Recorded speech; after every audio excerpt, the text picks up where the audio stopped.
Alright, HELLRAISERS, welcome back to another video. It's your boy Tevin here. Of course, you already know that. So today, we have a list.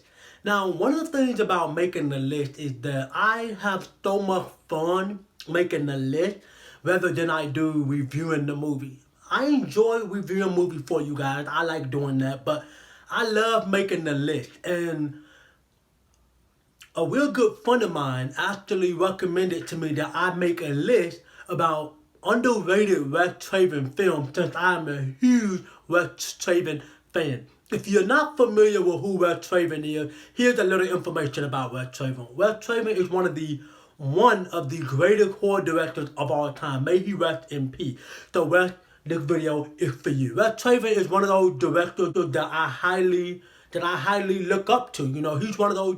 Every time I see his name attached to a movie, I'm glued. And literally, I have some damn good movies here that you probably never even heard of. Maybe 2 of these movies you probably heard of. Maybe you never heard of any of them. Also, beware of this list. We'll have some major spoiler for the entire movie. I'm going to kind of tell you what these movies is about and give you like the score on Rotten Tomatoes, which honestly I don't like Rotten Tomatoes. The reason this video is called underrated is because these are Wes Craven films that no YouTuber is talking about. Literally, no YouTuber is talking about these movies. And even if they are talking about these movies, they love these movies just as much as I do. And there's one specific movie on this list that I honestly recommend all of my HELLRAISERS, my subscribers, to check it out because this movie is fucking awesome. We would definitely be getting to that movie right here, right now. Wasting no more time, number 5, we have a movie called They. This movie tells a story about a young woman who, when she was little, she ended up getting traumatized by like the dog. There's something in the dog that is harassing her, and she has to do anything in her power to overcome it when she get older.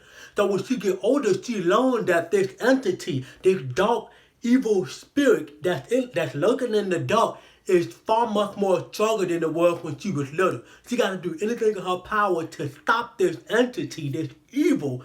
And honestly, Wes Craven did such a fantastic job. The acting is bad in this movie. I don't like none of the acting. But honestly, this movie is shot really well. That's only because of Wes Craven put himself behind this movie. Honestly, this guy know how to take a garbage movie and turn it into gold, because this movie, even though this movie not gold, this movie has some problem. Hopefully I will be able to review this movie separate for you. But honestly, this movie is not gold, but it's definitely one of those underrated films. This movie is rated at 39% on Rotten Tomatoes. Yeah, I can see why, but like I said, this movie is not as bad as some people make it out to be. I honestly don't see any YouTuber talking about this movie, and this movie is really good. Just don't mind the acting. It's just the movie itself, the whole concept. We're going to get in more detail alone with that movie. Number 4, we have a movie called Dracula 2000. This movie tells a story about a group of scientists that end up breaking inside the vault or something, and what they don't realize, inside the vault is a vampire, and this vampire is Dracula, the world's most famous vampire. And they don't understand that this guy means business. He's a vampire. He's looking to suck the blood out their neck and drain them dry. That's literally what happened in the entire movie. You got some great performance in this movie. You got Omar Epps in this film. I enjoy him in this movie. All the other actors, they good too. Like I said, I might get into a much more further detail with this in another video. This is a very underrated film, and this film is rated a 17% on Rotten Tomatoes. Honestly, I understand why, because a lot of people will probably say this is one of Wes Craven's worst movies, but it's honestly not. This movie is like a damn good movie. If you get a group of friends, or if you like vampires in general, like I used to, I make another video why I stopped watching vampire films as of a whole. But honestly, this is a damn good movie. It has a damn good premise, and the plot is pretty decent, but it doesn't really help what these scientists is going for. But like I said, we'll get into much more further detail. Number 3, we have a movie called Vampire in Brooklyn. Stars Eddie Murphy and Angela Bassett or something, whatever her name is. I do not like her at all, but I do enjoy Eddie Murphy. I think he is a talented fucking actor. Like, period. Like, almost every movie this guy makes, I love him. Some of them. But honestly, Eddie Murphy, a huge fan. This movie tells a story about Eddie Murphy, who's playing this vampire, who finds himself in Brooklyn, which is New York. He finds himself in Brooklyn, New York, and he's looking for his bride. He's looking to claim what's here. And what's here is Angela Baxter, whatever her name is. He's looking to claim her. But he must go through a whole bunch of chaotic BS before he can get to her. This movie is literally one of those laugh out loud type, I guess you say family. It's not really family friendly, I won't definitely call it that. But it's a horror film, even though it's not really a horror film. It's actually a comedy. Like a romance comedy type movie, but since Wes Craven is behind the film, so they decided to title it as a horror movie. But like I said, it's a romantic comedy movie that literally will have you laughing your ass off from start to the finish. This movie is literally one of those movies that make you feel so good watching the movie, seeing Eddie Murphy out there doing what he do best, just doing stupid stuff just to make you laugh. Eddie Murphy as of a whole, it's just completely brilliant. I might make another list titled my favorite Eddie Murphy films of all time. But like I said, Vampire in Brooklyn, look no further. It's probably one of the best comedian in the entire world. One of the best comedy movies in terms of a horror film format out there, period. Now, and Vampire in Brooklyn is rated a 12% on Rotten Tomatoes. I don't understand why 12%. I mean, all the other movies I can understand, but this one, I don't think this movie deserves that. I think it deserves a little bit more percentage than that. That's why I don't like Rotten Tomatoes. Number 2, we have a movie called Coach. This movie right here is one of those films that a lot of people have never seen. This is the most underrated Wes Craven film of all time. Now, there is a director's cut version of this entire film.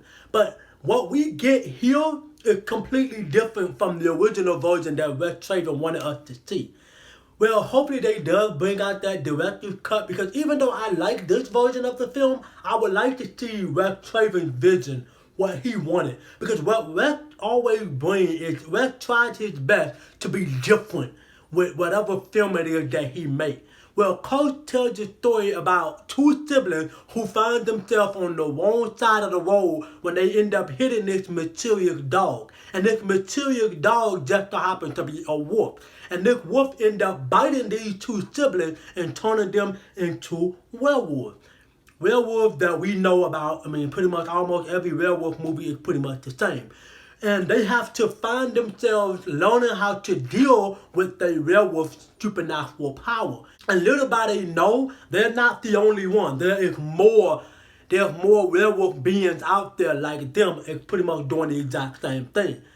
In this movie right here, even though it's not a comedy, but there's a lot of funny shit in this movie that will literally make you laugh so hard. There's one specific scene that I always love, where one of like the werewolf girls, she flipped off she flipped off on like the other two siblings and stuff. I mean, this movie is just completely it's good from start to finish. You got Christina Ricci in this movie. I had a huge crush on her back in the day, and I still love her now. But anyway, like I said, this is a damn good movie and rated a 16%. Honestly, this movie deserves a little bit more love than that. Honestly, I feel like more and more people need to talk about this film. This movie has a huge cult following. I'm actually quite surprised. But it's still underrated because not too many people are actually talking about it. And lucky number 1. And this movie is the reason this list was inspired in the first place. Because like I said, it's called Red Eye. This movie tells a story about a young woman This movie tells a story about a young woman who finds herself on the wrong plane the right plane, but at the wrong time. And there is a crazy psychopath who looking to make her life a living hell. He would do anything he can to make sure he get what he want out of her. And what he want out of her is for her to call to the hotel that she work at and change a room for a target that he needs to kill. This movie is rated a 79% on Rotten Tomatoes. Honestly, I do like the fact that it's rated that high, even though I feel like it can be rated a little bit more higher because how effective this movie is. And plus the more Wes Craven did just, once again, Wes Craven did just a fantastic job at crafting and putting together this movie. You have Rachel McAdams, I think Rachel Adams or Rachel McAdams, and honestly, her performance in this movie is exactly what you want. This movie is a straight up thriller. It's a mystery thriller, but they title it as a horror movie, but it's definitely a mystery thriller. This movie right here is, I'm telling you, is bone chilling. Everything about this movie just literally get goosebumps all over my skin. Literally make my hair stand up. I got goosebumps right now just even talking about it. But like I said, this movie is awesome. The fact that this movie is rated a 79%, like I said before, I really do appreciate that. But honestly, I have to review this movie for you guys, and literally I'm finna talk major spoiler about the movie.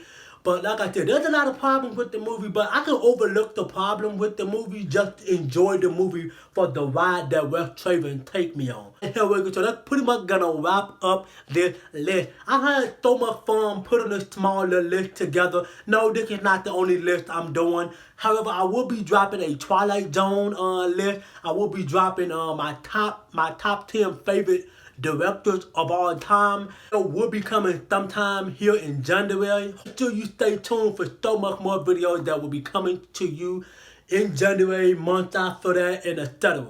If you enjoyed this video, make sure you drop a like on this video, subscribe to the channel, turn on that damn bell notification. Also, if you want to get in touch with me, all my social media link will be in the description down below. And I hope to see you here in the next video. And as I always say in all the other videos, make sure you keep a beautiful smile on your face, stay positive, and I'll see you here in the next video.